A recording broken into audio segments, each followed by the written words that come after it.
got the cost of becoming Drake. The selfish, lying, You see, you gotta manipulative be selfish to be a millionaire.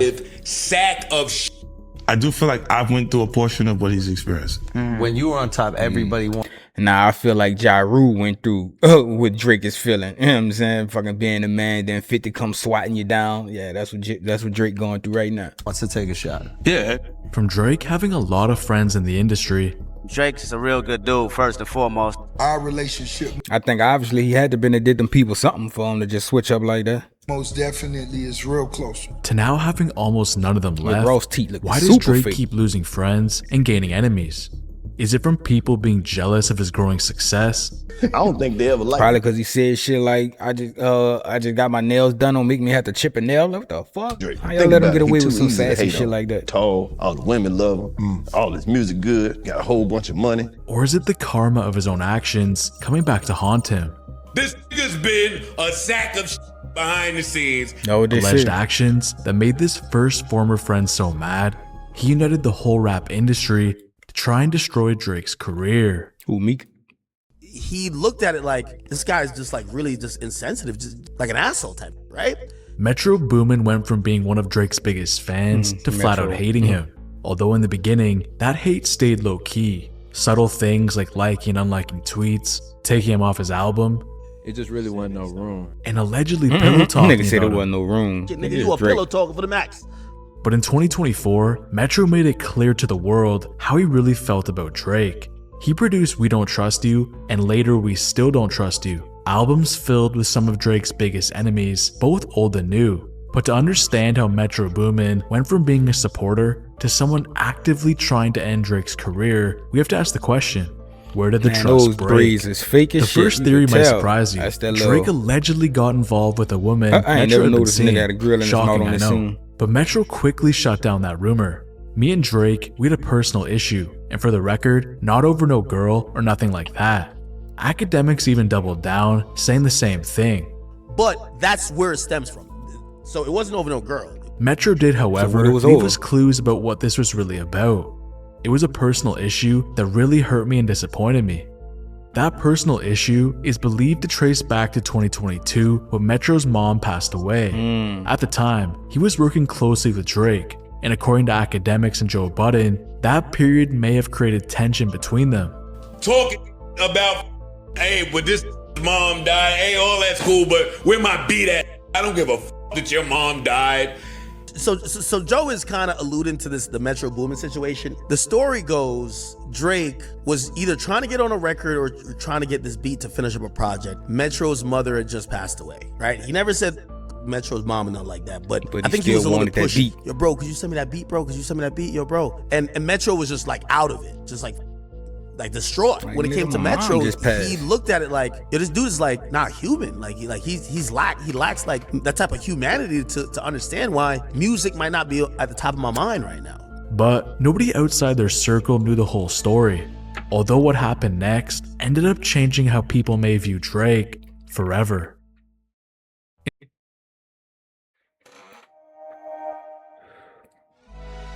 Impact Windows and Doors. In 2025, after Young Thug was released from prison, one of his recorded jail calls surfaced, and in it, he seemingly confirmed that Drake had treated Metro Boomin poorly around the time of his mother's passing. And Drake's so stupid, he probably just sent the stupidest condolences like, yeah, bro, sorry for mom, and you know I'm here for you, bro, whatever you need. Just like I'm stupid, instead of giving a nigga some wisdom of something real, he probably just said some crazy stuff on the phone, which is, he's still genuine, you know what I'm saying, but you probably said something like that, and then you come right back 2-3 weeks later like, yo, let me get this song. This Let me get brings this us beat. back to 2022, the year Metro dropped his Heroes and Villains album.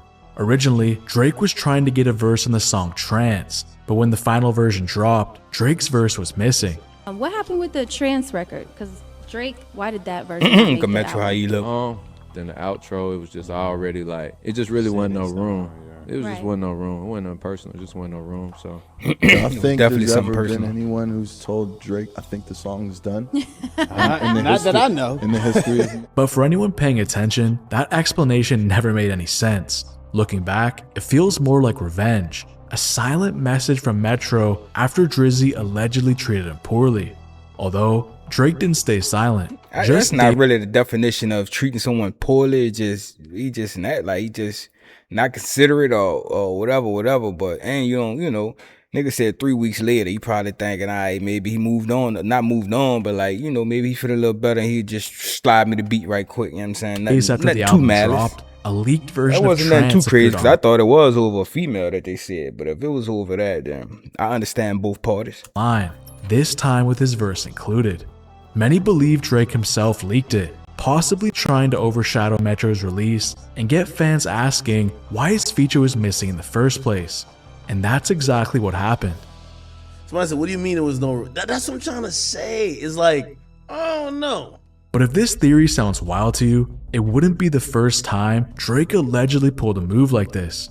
Back in 2015, when Fetty Wap was dominating the charts, Drake asked to jump on a remix of his song My Way. But Fetty had originally planned to give this to his friend Monty. That was supposed to be Monty's record. And if you notice, even in the video, we show more Monty than they do me. When he jumped on the record, the first thing I asked him, like, yo, can you just take my verse off and keep Monty up there and it just let me be on the hook? You asked Drake if he could take you off the record and keep your mans on. Yeah. Days later, a remix of My Way featuring Drake. And back then at those times, we never really noticed how real of a nigga Fetty Wap was. We just thought he was that singing type of nigga. And it took for him to go to jail and come home, the nigga realized, man, Fetty Wap was a real stand-up nigga, real stand-up guy. Suddenly leaked on SoundCloud. And when it came out, came out on SoundCloud, Monty would come on like, huh, then like, doom, doom. And then it just fades out. He's pretty much on the record. And then I was just like, wait, so he never sent it to you then? So he just put it out on SoundCloud? I wouldn't say he did it, but I guess somebody labeled somebody. But if Drake we guess definitely why, okayed it. It's probably because Drake was never going to get on a song with Monty, and he may not have liked Fetty's response to Drake trying to do him a favor.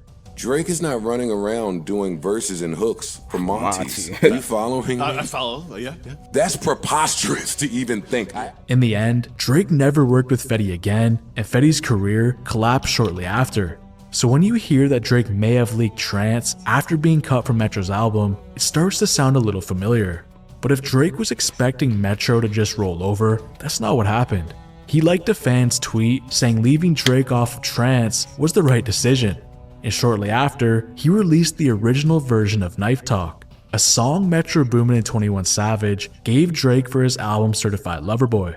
By the way, he's been doing a little shady things. How that song go? He shared the OG version of Knife Talk without Drake. Like, why would you do that, brother? Why would you share the OG version of a song without Drake on it? It's like you're almost trying to like take off of his artistry by saying, hey, I know y'all love the song, but this really wasn't Drake's baby or child. This seemed like Metro's way of firing back, exposing Drake for taking songs and trying to show people that he's not original. Although by late 2023, things were only getting more crazy. Drake's album Her Loss got nominated for Rap Album of the Year, and Metro's Heroes and Villains album didn't. Metro tweeted his frustrations publicly and then deleted them. But if there's one thing Drake doesn't ignore, it's people who tweet and delete. And to the rest the of tweet you, and deleters. To the rest of you, the non-believers, the underachievers, the tweet and deleters, you guys make me sick to my stomachs, fam. Honestly, if you guys want to look in my eyes, you guys want to do something. That nigga so corny. You guys, I don't know how he ever made it, but he made good songs. Metro responded yet again, this time with a simple gif. But behind the jokes, tension was boiling, and it might end up being the reason Drake's career will never be the same. I mean, I think it wouldn't never be the same, but it's still, all it takes is one good hit. You know how the game is. All it takes is one good hit, and then nigga back on top. Twice. Asian inspired. On March 22nd, 2024... Well, it depends, though, because if he don't got the label behind, because the label is really what made him the hit. He make hits, but the label is what made him. So if he ain't got the label pushing him behind it, then we gonna see when his Iceman drop. If Iceman don't do what it's supposed to do, then yeah, it's over for Drake. But if he got bangers on there and they do something, then... True and Future dropped We Don't Trust You. He may be Even good. the title sounded personal. The songs were filled with lines about betrayal, fake actions, and loyalty. Not to mention, Drake's biggest enemies featuring on the album. But while they denied it was aimed at Drake, everyone could see through it. Fake written all over you, hate written all over you. And if one album wasn't enough, they released a sequel, We Still Don't Trust You, again featuring Drake's biggest enemies. At this point, it was pretty clear, Metro Boomin had orchestrated more than just albums. He built a stage for Drake's rivals to unite. Not to mention, the first album We Don't Trust You had the song Like That with Kendrick Lamar, a feature that ended up triggering Drake's 2024 battle with his biggest enemy. And looking at that, it turned into a whole nother situation for Drake, to say the least. It's crazy Although how Metro's much that Eye- fucking that song with Metro and Kendrick, that shit This all could have started just everything. been personal payback for how Drake treated him during one of the hardest times of his life. And for Drake, it's a friendship turned to rivalry, not to mention the potential karma of his own actions coming back to haunt him. But despite Drake and Metro's fallout being loud in public, it wasn't unique. Because as Drake's circle got smaller, more of his closest collaborators began turning against him. And one of them wasn't just a colleague, he was a friend of over 10 years. Gross. So the question is, was it someone jealous of Drake's success? Or karma once again coming back to collect? Drake and Future have had one of the most successful partnerships in modern hip-hop. Chart-topping records, global influence, and undeniable chemistry. But behind all of the hits is a story that's far more complicated. One filled with quiet tension, jealousy, and women. But believe it or not, their friendship didn't begin perfectly. It actually started with conflict. When Future released Tony Montana, Drake was supposed to appear in the music video, but he I never showed remember that up, little beef. leaving It was Future small, though. frustrated. Not long after, a misquoted interview led to Drake kicking Future off a tour, only to bring him back shortly later. Yet Right. despite those early bumps, they became one of the most iconic duos in rap. For years, these guys couldn't miss, but even the strongest partnerships eventually they began only to got like crack. 2 songs In April together. of 2022, Future released the album I Never Liked You, which featured Drake on it on the songs Wait For You and I'm On One. All right, The make it album 3. ended up being a massive success. Wait For You became Future's second #1 hit and even won a Grammy. On the surface, everything seemed perfect. 2 good friends back at the top of the charts, but something about it just felt off. Aside from the music video, neither one of them promoted or performed Wait For You together. No interviews, no stage appearances, no interaction. At first, most people just brushed it off, but over time, that silence started to feel like a problem. Because in November of 2022, when Drake dropped Her Loss to 21 Savage, Nori from Drink Champs claimed Future wasn't happy about it. The reason? Drake had just done a full collaboration album with 21, while the long-promised What a Time to Be Alive 2, the sequel to their 2015 project, had never come out. Future and Drake. Oh, that's what I heard. I heard that's a big rumor that Future is not too happy this Drake and 21 Savage album. Future had been talking about that sequel since 2019, saying he was super excited for it. What's that? We gotta cook that up. That too. It's already cooked. Top secret. Yeah. So when Drake made an album with someone else from the same city, it could have felt like a replacement, especially after Future may have felt like he helped Drake's reputation, as Drake was always looked at soft by his haters. But by 2023, the distance between them was clear. No new collaborations, no sightings, no online interaction, and when Drake dropped For All the Dogs that October, a 23-track album loaded with features, Future's name was nowhere to be found. But what happened next really makes you wonder, was Drake's karma once again coming back to haunt him? A few months later, Future and Metro Boomin announced We Don't Trust You, and again, the title sounded like a message. The album ended up opening with a song that shared the exact same name, We Don't Trust You. Fake written all over you. Hate written all over you. It was simple but pretty direct, and everyone knew it was about Drake. But Right. Future kept Right it off going. the rip, just by the title. It sounded like he was saying he saw what was really happening behind the scenes, and if things went too far, Future was ready. But when GQ asked Future about the supposed tension just months later, he laughed it off by saying there was a beef, although the music told a completely different story. You a #1 fan, dog, sneak dissing, I don't understand, dog, pillow talking, acting like a fed, dog, I don't need another fake friend, dog, can't be about a cause we sharing, dog. He accused Drake of sneak dissing, acting fake, and letting women come between them. The friendship that once ruled hip-hop was now breaking apart, and it raised the question, was this Drake's own karma coming back to haunt him? But to understand that, we have to go back to Her Loss in 2022. Back then, Drake seemed to know something was off, and he was telling us in the music. They got love for the boys, so they fake it. Crack a couple jokes to some on some snake. But if I send a verse to their ass, then they'll take it. He was calling out rappers who pretended to like him, saying he knew that they were talking behind his back because the woman they shared told him. Yet when he sent them verses, they still used them. He even went further, describing how those same rappers would smile in his face, shoot music videos with their arm around him, and jump around on stage like nothing was wrong. It sounded pretty personal, and soon after, it made sense why. Future and Drake dropped Wait For You just a few months before that album came out, and even filmed a music video together. Exactly what Drake described on Her Loss and had already happened. It seemed directed at Future. Drake knew he wasn't happy with him, and he addressed it before anyone else noticed. It also makes sense why the two were radio silent during one of the biggest peaks of their career when Wait For You dropped. But just like many of Drake's conflicts, women eventually become part of the story. Steal that sample from he dropped the Tim since song she What didn't Would Pluto approve Do, of it or a some title shit that like that? sounded like a tribute to Future's nickname, Pluto. But there was one line that changed everything. Drake wasn't paying homage, it was payback. He was implying that he'd been with a woman Future had been with first. But there was a problem. Future had already rapped about that same situation back in 2020 on the song Rockstar Chains. Coolest thing to do is be cool with a I know to do it to me, so I'm always gonna send that hit. So when Drake said what he said, they it would didn't beat sound like over a bitch. coincidence. Although things were only starting to unwind. Another subtle connection appeared on push-ups when Drake said this.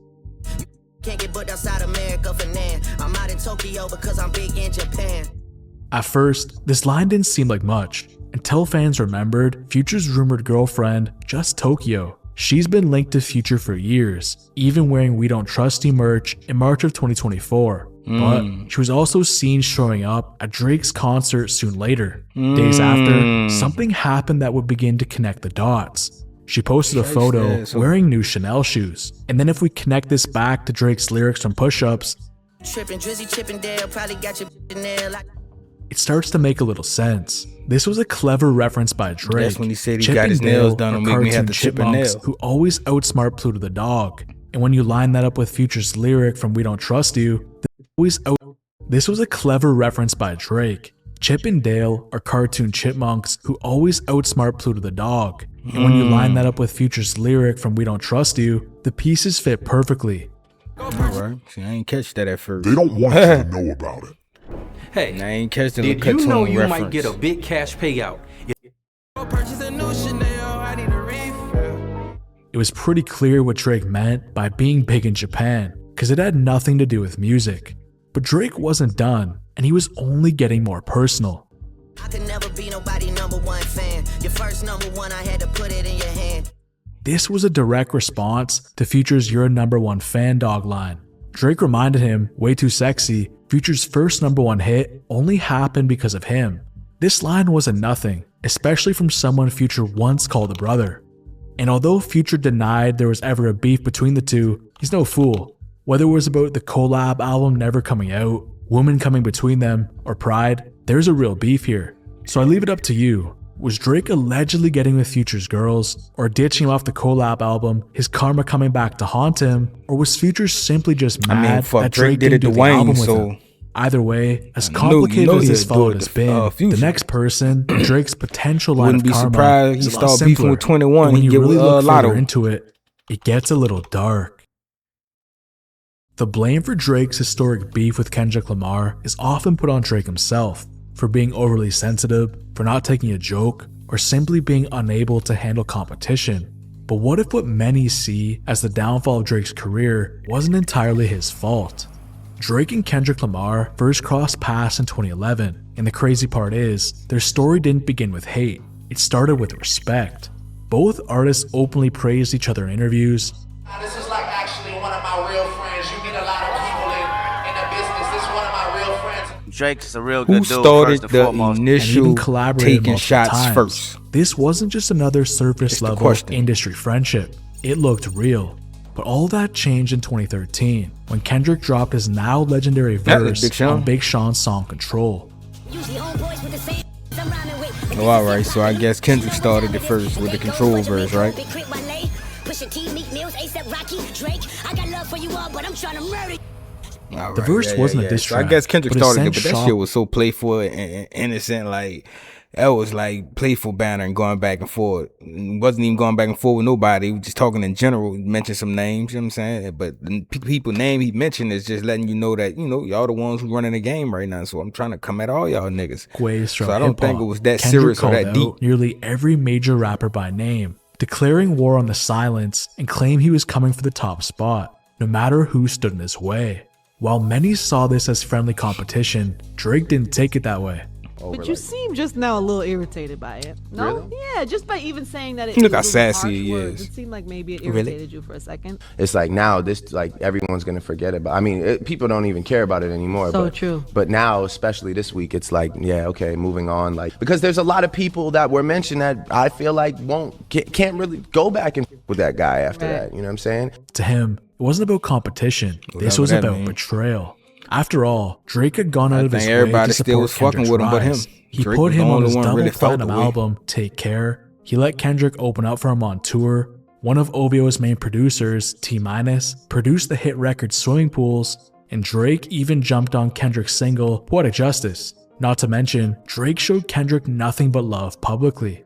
So when Kendrick used that Control verse to say he was coming for everyone, Drake felt blindsided. Someone that he helped to level up was now publicly declaring that he wanted to take his spot.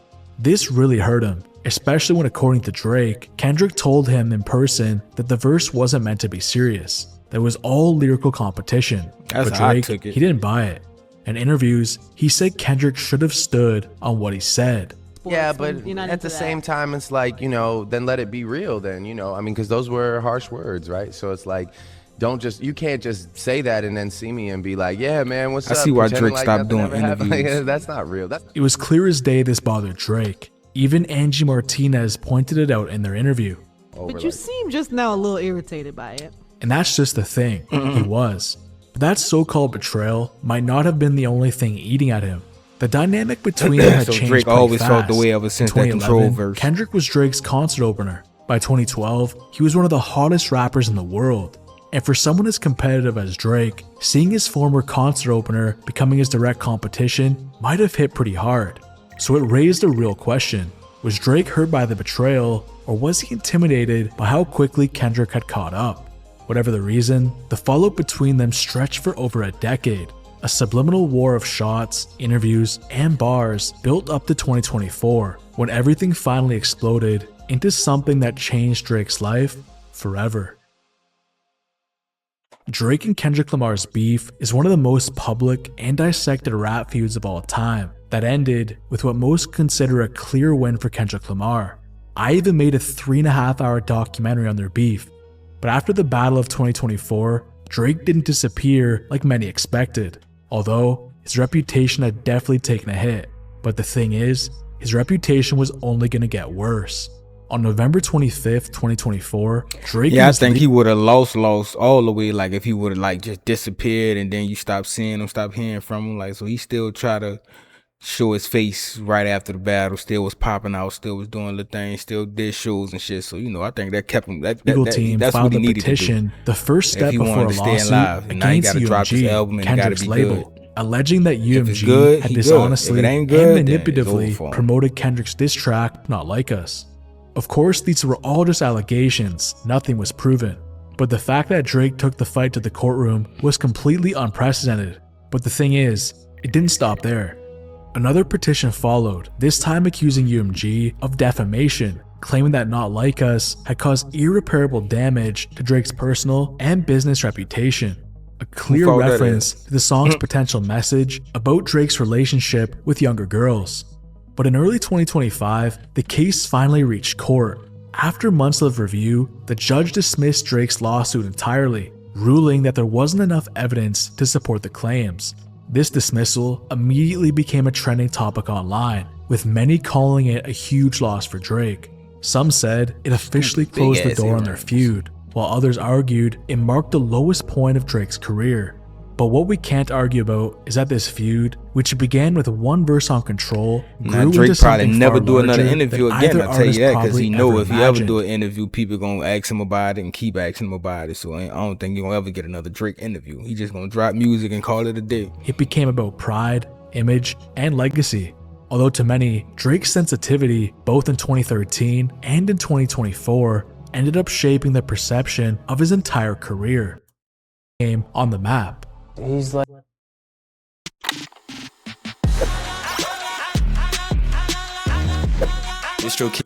he's like, you know, I came in as, you know, my big bro and, you know, showed the world, you know, what I could do. But Drake was doing something else in the background. He was trying to sign The Weeknd to his label, OVO. But The Weeknd, he had other plans. He chose to sign with Republic Records instead of OVO. Likely a smart move when we look back at it. Republic could get his music more pop radio play, something that Drake's label couldn't do at the time. But Drake, he didn't take this lightly. He spent a lot of time and effort to trying to sign The Weeknd. Not to mention, he tried to merge OVO and EXO to build a shared empire. OVO XO is, you know, it'll always be there. But it's not there right now. You know, it's not. It is. It is to you guys, but no, what I mean is it is. It will. I mean. And the same day The Weeknd signed his deal, Drake tweeted something that fans immediately assumed was aimed at him. The tension between them had slowly started to build. In 2013, The Weeknd opened up publicly about his experience with OVO. And this wasn't one of those Weeknd opened up publicly about his experience with OVO. And this wasn't one of those glowing reviews. In a Complex interview, he claimed Drake took songs from him for Take Care. Drake allegedly told him he couldn't make the album without him, softening the blow. But The Weeknd, he still made it clear he gave up a lot of material for Drake's success. But despite that, they stayed cordial. They even toured together in the UK not long after. But after that tour ended, their friendship began to fracture for good. By 2016, The Weeknd was in a different place. In an interview with the Rolling Stone, he revealed he'd given almost half of his own debut album for Drake's Take Care. But he also admitted Drake helped him early on. Although the timing of this statement is pretty interesting. His single The Hills had just knocked Drake's single Hotline Bling out of the #1 spot on the Billboard. And Drake, he didn't like that. And he responded in a way that he knows best, with his lyrics. All you boys in the new Toronto wanna be me a little. All your exes know I like my O's with a V in the middle. Still, Drake publicly congratulated Abel on his success. He even promoted his album on social media, and then once again, tried to bring OVO and EXO together. I want you to understand what this is. First of all, I don't want to do this to you on stage, but I feel like that OVO EXO project has to happen at some point. I just want to say that. But that partnership never ended up happening. And behind the scenes, Drake wasn't the letting album. go. I think it would have been good for them to 2017, do an album. Drake was linked to Bella Hadid, We can't even have to really The tie no Weeknd's business outside ex-girlfriend, of that. who he dated for over a year. Drake posted about her publicly and even threw her a 21st birthday party. She's not even back. There are rumors that Bella is dating Drake. Is that true? Are you kidding? What are we here? He threw her a big 21st birthday party last night. Really? Yes, you were there. What the fuck? That's a child compared to him. Are they together? Are they together? I mean, they're friends. They're friends. Yes. All right, very good. And according to rumors, Drake later ghosted Bella, likely after making his point clear, I can take your girl. Eventually, Bella and The Weeknd got back together, and with his girl back and his confidence restored, The Weeknd dropped what many consider a subtle jab at Drake on his 2019 song, Lost in the Fire.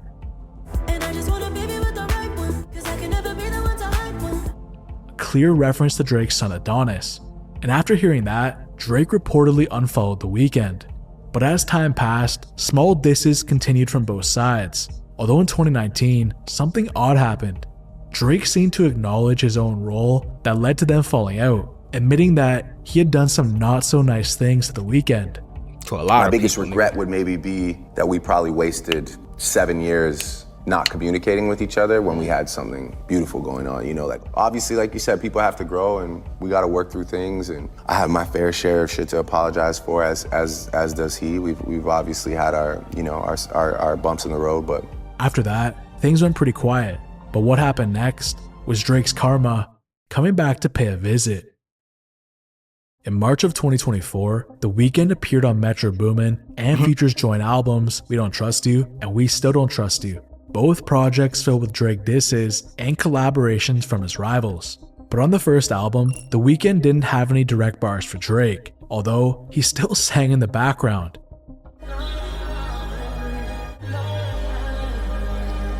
He hated Drake so much, he just wanted to be involved. Nonetheless, this was a statement. The Weeknd hadn't forgotten, and he definitely hadn't forgiven. But he was just getting started. On the second project, he finally spoke his mind. This was a direct reference to Drake's label OVO trying to sign him, and he was saying he was grateful he never did, because outside of Drake and arguably Party Next Door, no one from the label truly broke out. And looking at The Weeknd now, it's clear he made the right decision, but he wasn't done there.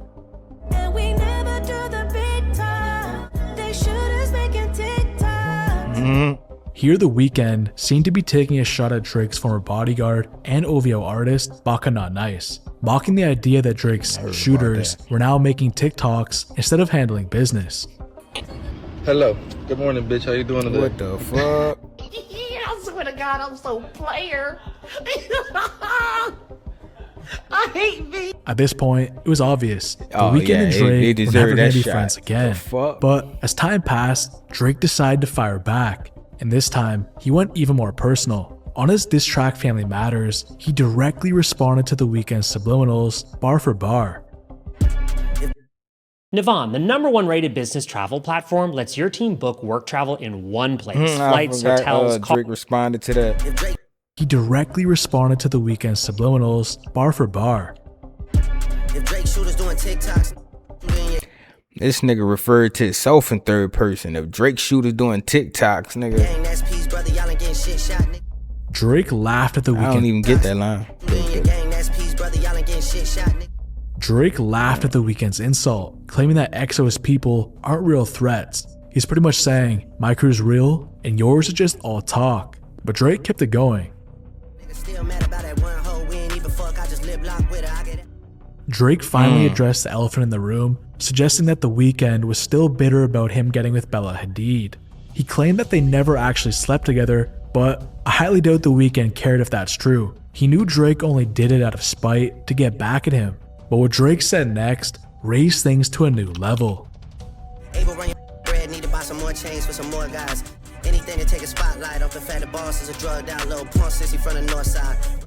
Whether these claims are true or not, one thing is for certain. The beef was deep, personal, and far from repair.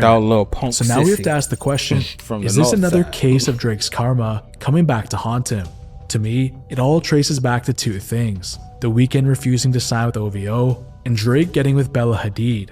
Both of these things fractured their relationship beyond repair. And even 7 years later, Drake himself admitted The Weeknd still hadn't let it go, which to many, they probably don't blame him for, and definitely think that this is Drake's karma coming back to haunt him.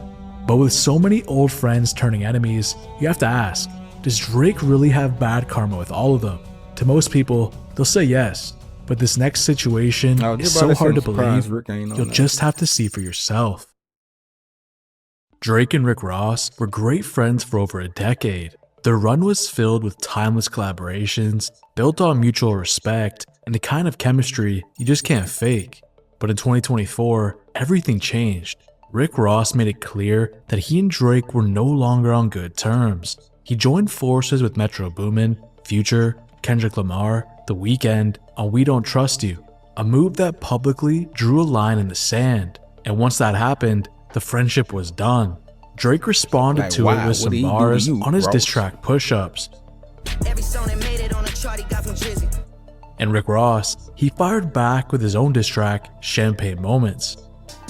I'm ready, white boy. I know you got your Dockers on with no underwear, white boy. But the question everyone was asking was, why did Rick Ross turn on Drake? For years, they've been a powerhouse duo. Our relationship most definitely is real close. Ross is like one of my OGs, one of my mentors, and one of my favorite people in the game. Even in 2020, they were still creating hits and speaking highly of one another. But 2020 was a long time ago. In time, it can change things. But as recently as January 2024, everything between them seemed fine. Rose appeared on Aiden Ross's stream, complimenting Drake like nothing had ever gone wrong. So lemon pepper is your favorite wing? Favorite. That's the best. Yeah, is that so? That's why when you and Drake did that song, he had to have you on there with the lemon Why pepper. not, man? It's the biggest. Yeah, of man. course. Why not? It was super dope. Like one of your favorite songs with Drake? Stay Scheming. I'm gonna say Stay Scheming. Drake came out to us. He came out in the streets. He came to us when we put that record together. It was one of those vibes. So that was most definitely magical. But just a few weeks later, everything shifted. Rick Ross joined the other team, hopping on We Don't Trust You and bumping Kendrick Lamar's verse towards Drake. But how did friends of over a decade suddenly fall out between those 2 months? According to Rick Ross, the beef started because Drake allegedly sent a cease and desist letter to French Montana. That ain't why it started. Cease and desist to French Montana. But to most people, including me, that never really made sense. Right. Ending That one of what the strongest and most profitable friendships over an alleged cease and desist, not to mention with someone who was Drake's friend. None of this added up. And at the time, in my Drake Rick Ross breakdown, I said there was more. And as it turns out, I was right.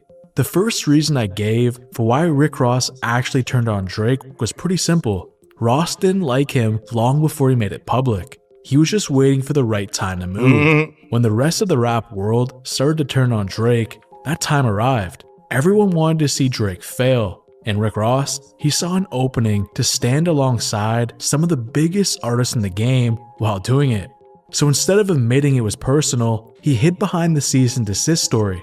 It was a pretty easy excuse. Same reason he talking about he was beefing with Birdman because of some shit with Khaled. Like, come on, nigga. You running all your relationships for other people and it ain't got nothing to do with you. You just feel like fuck a nigga that did you nothing. Justified instead of jealous. But as time went on, Ross's own words started to prove my theory right. In September 2024, he did an interview where he was asked directly about his beef with Drake. That nigga tattoos fading away. He claimed that Drake said his name first. Are you and Drake really beefing, or that was more like a business type of situation? No, I'm not gonna say it's business. He mentioned my name. You know what I mean? You wasn't mentioned, but you saying Drake said your name first. Yeah, like I said, he mentioned my name, and that's a no-no. Don't do that. But here's the problem. There's no evidence of that. Back in January 2024, Ross was still speaking highly of Drake. Even in December 2023, he and Meek Mill were publicly talking about getting Drake on their album. I mean, but if Drake did the Family Matters, did Ross diss him before Family Matters? Greatest of all time, Drake feature. And yes, Meek Mill and Rose, we with the boy heavily. You might hear him on some of this new shit that's coming out very soon, you heard? You better believe it. Both of those moments came right after Drake dropped For All the Dogs in October 2023, and Drake didn't release any new music until Push Ups. So unless Drake said something behind closed doors, in that small window between January... Oh, I'm saying, did Ross say something before Push Ups? Because Ross diss was after Push Ups. Ross responded to Push Ups, so... and March 2024, there's a good chance Rick Ross was lying. My second theory was that the follow came down to disappointment. According to academics, Ross and Meek were expecting Drake to appear on their album in late 2023, and when that didn't happen, it rubbed Rick Ross the wrong way. You might hear him on some of this new that's coming out very soon, you heard? You better believe it. You know why allegedly they got into it, or not got into it, but like really why Ross don't fuck with Drake? It's kind of like the same thing with, I told you other rappers told me, they're like, yo, Drake would string us on for endless amount of time, even we'll push our album back. Cause he'd be like, nah, send me a song. We send him a song, we don't get it. You don't get it, or we get it, you don't want to clear it. Yeah, oh, we don't drop it. Right oh, the boy doesn't want to put this out right now. The boy. On top of that, the long-rumored Drake and Rick Ross collab album that fans have been waiting on for years never dropped. So when Metro Boomin and Future launched We Don't Trust You, he saw a win-win scenario: get back at Drake and get away from what seemed like a sinking ship. The cease and desist was just the story he used to make it sound like business instead of betrayal. To me, this isn't Drake's fault. Sure, maybe he took too long to follow through on the collab album, and maybe he kept Rick Ross waiting. But to turn on a close friend especially when that friend Because is a nigga ain't already send being you a verse targeted back, by it's half the crazy. industry. It says more about Rick Ross than it does for Drake. And if we really think about it, if this rap civil war never happened, they'd probably still be friends to this day. To me, Ross only made this move because it was convenient, not to mention trendy. And funny enough, in some of his most recent interviews, Rick Ross has made this situation sound forced, not that serious, and even fake. Cause y'all got classics together. If it's real niggas, if real niggas gonna stay real, that's it.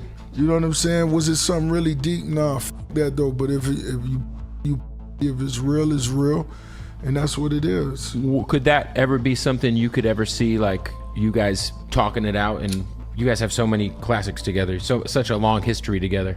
You never know. If a nigga send me a bottle of Luke Belaire, especially the white one, you know, you The never white know. bottle, yeah. But although it looks like Drake's success may have been the reason for Rick Ross switching sides, not the karma of his own actions, this next situation is way more controversial. Some say a person Drake did a lot for turned on him, and some say this may be Drake's biggest example of his karma coming back to haunt him. Yeah, I thought the ASAP thing just was beef over Rihanna I'm trying or to some pay shit. off your huh? loan. Stop calling me. You sound like a psycho. And then Drake, I swear to God. I think ASAP was with Drake baby mama. A$AP and Rocky then used to Drake pay was homage with to A$AP Drake baby mama. like no so other. It was all I'm fucked the up only shit. person that put on for me when I ain't have nobody was Drake. I forever owe Drake.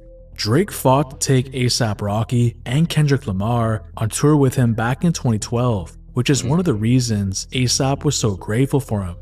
You know, there's people I can put on here that the label wants me to put on here, but I fight for this one reason, man. Like, I fight to promote what I love. You know what I'm saying? I fight to promote the music that I truly love. So the big question is, how did A$AP Rocky go from saying he forever owed Drake to flat out hating him? Drake and A$AP Rocky's beef is one that many know involves Rihanna, but what most people don't realize is that there's a lot of information that rarely gets talked about, and it's actually crucial to understanding the real story. Drake and Rihanna were first rumored to be seeing each other around 2009, shortly after she broke up with Chris Brown. The truth is, Drake always liked Rihanna way more than Rihanna liked Drake. And for anyone that's watching that's been there, the feeling of wanting someone who doesn't really feel the same way stings pretty bad. In 2010, Drake told the New York Times he felt Rihanna used him like a pawn. However, she did admit there was something between them, but said she didn't want to pursue it further, explaining she was still fragile from her last breakup. But Drake, being Drake, the certified lover boy, couldn't walk away that easily. A few months later, he worked with Rihanna again on her hit song What's My Name. That collaboration was huge and built undeniable chemistry between them, but it didn't end the way Drake hoped. He later said he poured that heartbreak into his 2011 song called Every Fireworks, female he worked where with, he get hooked on Nicki Minaj, Rihanna, like all of he them. dedicated an entire verse to Rihanna. And I never forget it, baby, what an experience. You could have been the one, but it wasn't that serious. There was smoke in the air before, that was me clearing it. Even after that, Drake didn't seem to learn his lesson. On November 15th, 2011, he and Rihanna reunited on Take Care. In the video, they were holding each other close, and the world assumed Drake had finally got the girl he'd been chasing for years. And maybe he thought so too. But a few months later, things fell apart again. In May 2012, Drake dropped No Lie with 2 Chainz and delivered some lines that seemed directed right at Rihanna. Oh, that look like what's her name? Chances are it is what's her name. She can have a Grammy, I still treat her ass like a nominee. Just need to know what that like, so one time is fine with me. Drake was referencing Could've Rihanna's been about Grammy win anybody. and her hit What's Her Name, framing their relationship like a casual fling while also masking what was clearly deeper hurt. He also made it seem like he moved on, that he got what he wanted one time and was just fine with it. But by 2013, the situation became even messier. A$AP Rocky, who had been Drake's concert opener, was suddenly in Rihanna's orbit. They'd been linked back since 2012, and in 2013, they filmed the music video for Fashion Killa. Fans noticed how natural their chemistry looked, and there's a good chance Rocky even wrote some of those lyrics with Rihanna in mind. Both of them denied being more than friends, but you can't help but imagine Drake wasn't thrilled seeing his close friend getting that close to someone he'd loved for years. Over time, Drake and Rihanna reconnected again in 2016, making more music together and appearing to be on good terms. But this would be the last time they were ever friendly. That same year, one of Drake's most awkward public moments happened. One that made a lot of people in the friend zone feel a bit better about themselves. On live television at the MTV VMAs, Drake poured his heart out while presenting Rihanna with an award. He told the world he'd loved her for years, only for Rihanna to dodge his kiss in front of millions of viewers. What? She's someone I've been in love with since I was 22 years old. Ladies and gentlemen, the recipient of the Michael Jackson Vanguard Award for 2016. How the fuck you made that about you and this It's one of those moments Drake never forgot. And honestly, who could? 2 years later in 2018, Rihanna revealed in an interview that she and Drake weren't even friends anymore. But that wasn't the biggest blow. In 2021, Rihanna and A$AP Rocky announced they were expecting their first child together. 2 years later, in August 2023, they welcomed their second. Most people saw it as life moving on. Rihanna found happiness, and Drake would too. But Drake, he didn't see it that way. In 2023, Drake reignited the tension through music. On his album For All the Dogs, the song Fear of Heights included bars that had everyone talking. Why they make it sound like I'm still hung up on you? That could never be.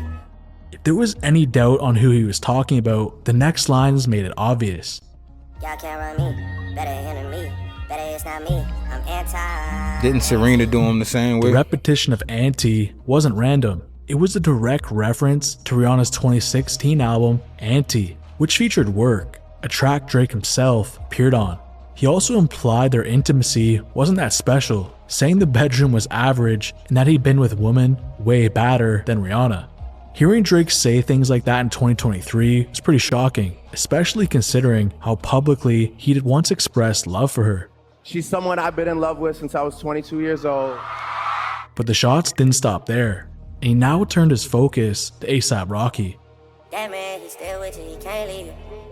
Drake was suggesting Rocky was stuck in the relationship, tied down because of the two children they shared. Then when we look at Another Late Night, Drake made his whole message crystal clear. I ain't pretty Flocko, bitch, this shit get really rocky. He was saying A$AP Rocky might be stylish, but Drake is the one who brings the pressure, turning Rocky's nickname, Pretty Flocko, into a diss. But Rocky wasn't about to let that slide. In January 2024, on Wow with Kid Cudi, he sent a reply Drake just couldn't ignore. Me and my vamp bait, got our own handshake. These niggas can't stomach me, gotta go get a man Drake. Rocky was letting Drake know he's with Rihanna, his vamp bae, and that it clearly eats Drake alive knowing she chose him instead. But just when you think that might be the end, the real moment came on April 12, 2024, when Metro Boomin and Future dropped We Still Don't Trust You, their second album of the year. Like the first, it was filled with subliminals aimed at Drake, and this time, A$AP Rocky was featured. On the song Show of Hands, he came directly for Drake. Pluto, Metro, should've put me on the first one. Niggas and they feelings over women, what you heard of, son? Rocky mocked Drake for being emotional about Rihanna, then delivered a shocking line that had fans talking. I smashed before you birthed, son. Flocko hit it first, son. Rocky was implying he'd been with Drake's baby mama, Sophie Brousseau, before Drake ever met her. Whether that's true or not, the implication alone was enough to send the internet into chaos. But he ended up following that up. Heard you drop your latest funny how it just came and went. This was a jab at For All the Dogs, suggesting it underperformed and didn't leave a lasting impact. But Drake, he had heard enough. On his song Family Matters, he came back swinging.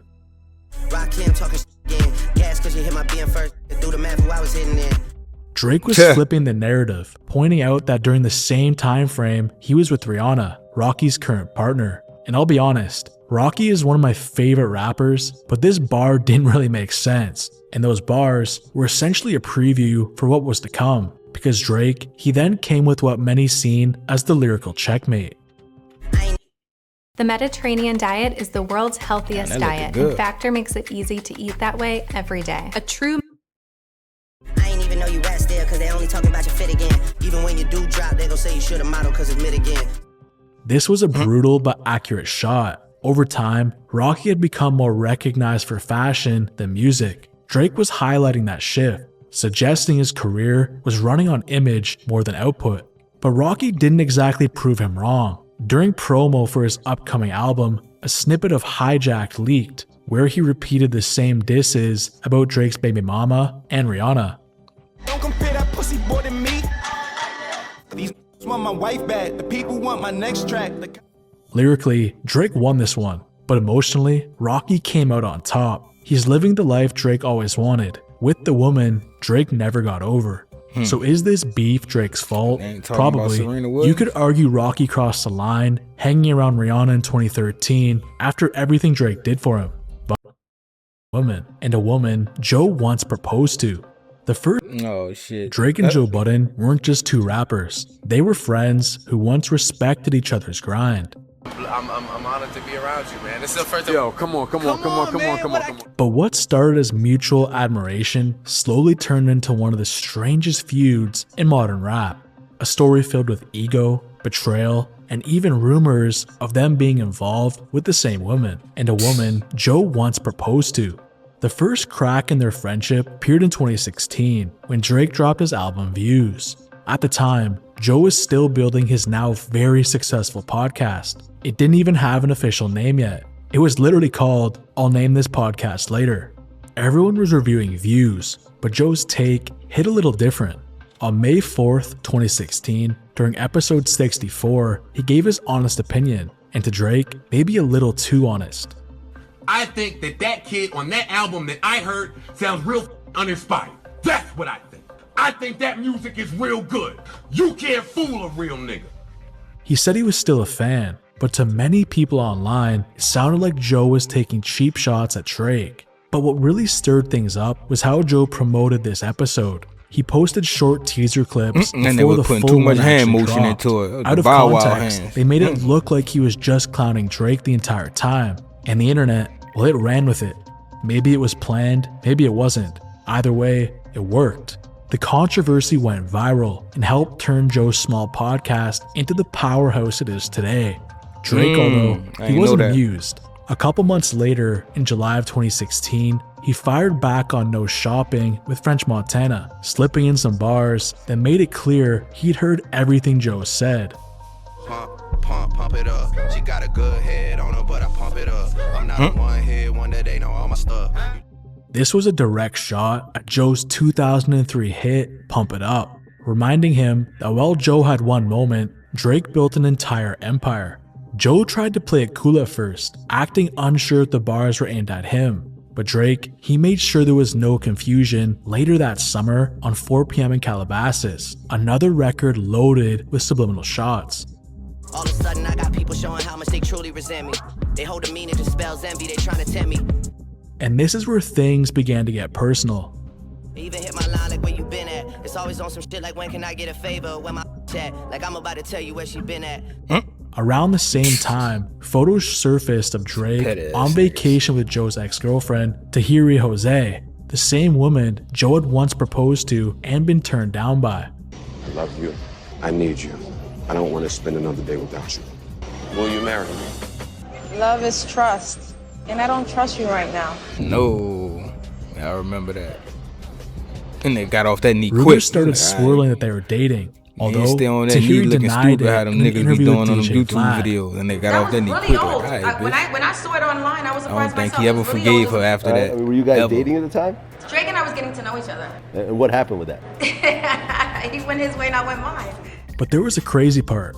Years earlier, Drake had been caught admiring Tahiri in an old clip from Joe Budden's own YouTube channel, proof he'd been interested long before. Tahiri looks great tonight. Congratulations. Tahiri looks great. Joe claimed he wasn't bothered. Did you ever text Tahiri like a word? No, I hit Drake. Really? What'd you say? What did you say? I said, yo, don't think that I'm one of the sucker ass that's gonna be mad about that. Like, I want you to know it's okay. But his next move said otherwise. He came out of retirement and dropped Making a Murderer Part 1, a direct diss track towards Drake.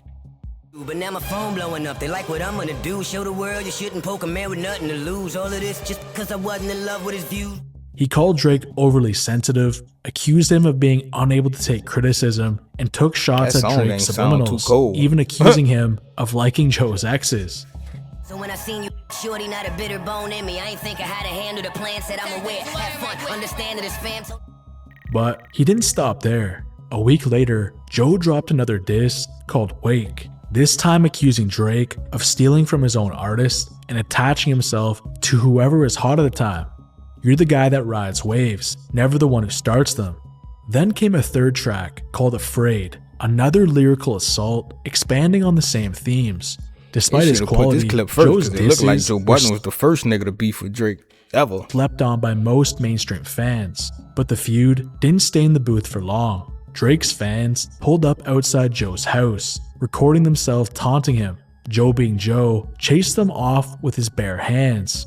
A moment that instantly went viral and became one of 2016's wildest internet clips. Somehow after all that chaos, Drake tried to extend an olive branch. He invited Joe to one of his shows, maybe to talk, maybe to make peace, although Joe turned it down, later admitting he didn't trust Drake's intentions. In the months that followed, Joe said he was genuinely hurt by the situation, saying that he thought they were closer than that Drake should have known it wasn't personal. By 2020, things seemed better. The two reunited on Instagram Live, laughing and reminiscing like nothing been better. Drake should have known it wasn't personal. By 2020, things seemed better. The two reunited on Instagram Live, laughing and reminiscing like nothing ever happened. But what happened next damaged their relationship forever. In Small business owner, looked like Drake fake wig was like peeling on the side, but I'm pretty sure that's just the graphics, how they did this. Even where cards aren't accepted. That nigga be wearing man In 2023, bonnets. Everything between them fell apart again. On October 6th, Drake released For All the Dogs. As always, Joe reviewed it on his podcast. Where is the verse that Yachty said is arguably one of the best verses Drake has ever written? It's nowhere on this project. No. It wasn't the harshest review, a lot of people but Drake was already taking heat that online over the album's mixed reception. There's certain songs that instantly jump out the page at me. I'm like, okay, these are those fire. Then there's other joints I'm like, I don't know about this joint. So when Joe spoke up, it may have hit a nerve. Drake lashed out in the comments under DJ Academic's Instagram post, going off on Joe for leaving music, calling him a failure, and reminding him who the real superstar was. It was a long, emotional message, one that said more about Drake's pride than the album itself. That moment made something clear. No matter how successful Drake gets, Joe Budden will always get under his skin. Maybe because Joe represents what Drake can't control, the critics who don't need his approval. And despite Drake calling Joe irrelevant, the truth is obvious. If Joe didn't matter, Drake wouldn't still be responding to him all these years later. Many believe Drake created this feud himself, again unable to take criticism, too reactive when challenged, and of course, the alleged getting with Joe's girl. To some, it's yet another case of karma really coming full circle. But when we ask ourselves the question of is Drake the victim of karma or success, the truth of the matter is, it's both. Almost all of these stories follow the same pattern: friendship, success, tension, and fallout. And maybe that says more about the game than it does about Drake. But if there's one thing this chapter of his career proves, it's that karma doesn't miss, not even for the biggest artist in the world. Because when you've spent years playing chess with people's trust, eventually the board flips back on you. And when it does, even a king start hanging can with be all the left without a streamers. single piece. Then they start talking shit about his album. He didn't like that shit. XQC he was just with, he started beefing with him over something. Kai, he started beefing with him over something. So then he go over to Aiden Ross and Benadon. That shit crazy. Isolated in the was Pacific a long-ass Ocean. video More about than 2,000 him fucking taking everybody girl and beefing over fucking girls and shit. Ah man, let that shit go. Drop the album Ice, man. Let's see what it got. If it got hits, if it's not, like I said, if it's good, he good. If it's not, then it's over for him, man. Y'all hit that like button, like, comment, subscribe.